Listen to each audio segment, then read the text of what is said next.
it's something that you think about all the time.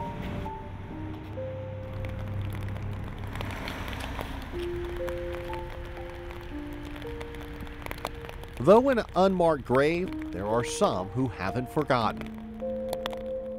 2 twins were found at St. Paul College and never solved the murder. This is where they laid him to rest. And 14 years later, there are those who can't forget. It was rough. One of the worst things I've seen. What happened here inside this St. Paul's College dorm in the small town of Lawrenceville is hard to imagine. They had been born alive and thrown down a trash chute. And for those who work the case, the crime scene is a macabre memory. It's one of those cases that a police officer has in his career that haunts him, and it still haunts me to the day. You lie in bed at night thinking, you know, what could I have done differently?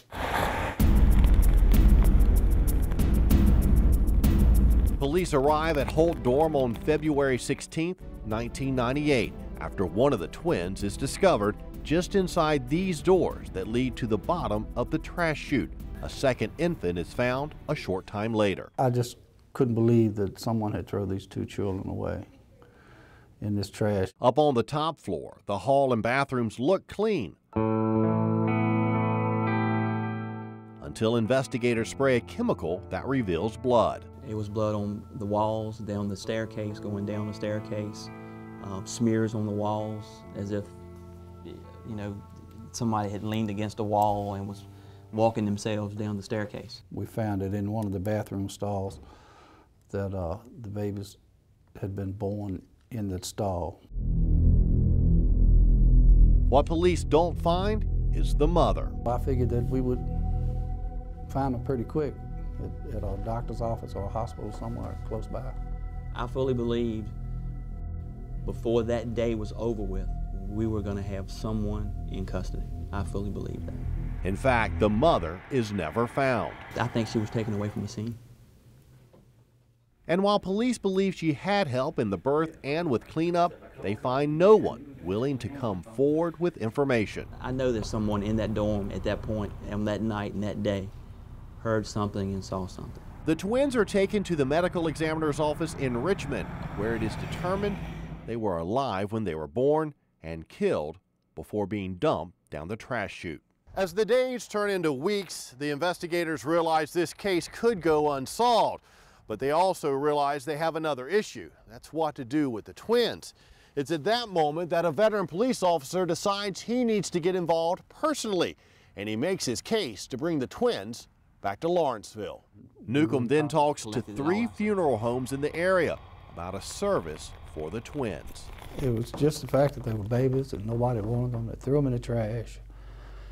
And I just felt like someone needed to take care of them. He wanted closure for these children just as much as anybody else living and breathing in the United States.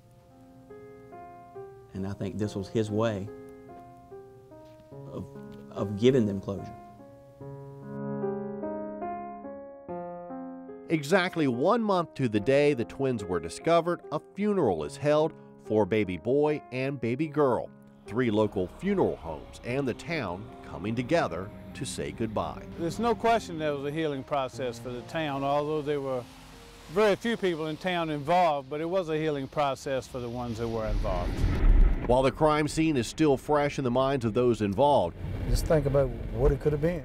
there is one other memory that won't be forgotten. They were perfect little babies. Yeah, 9 months. Yeah, they were perfect.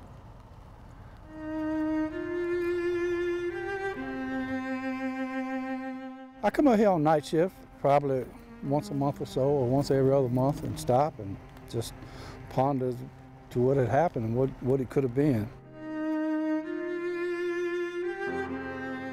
They were just beautiful little children. They want to have justice for those two babies. I think somebody needs to come forward. I never lose faith that this case will be closed. In Lawrenceville, Wayne Koval, CBS 6 News.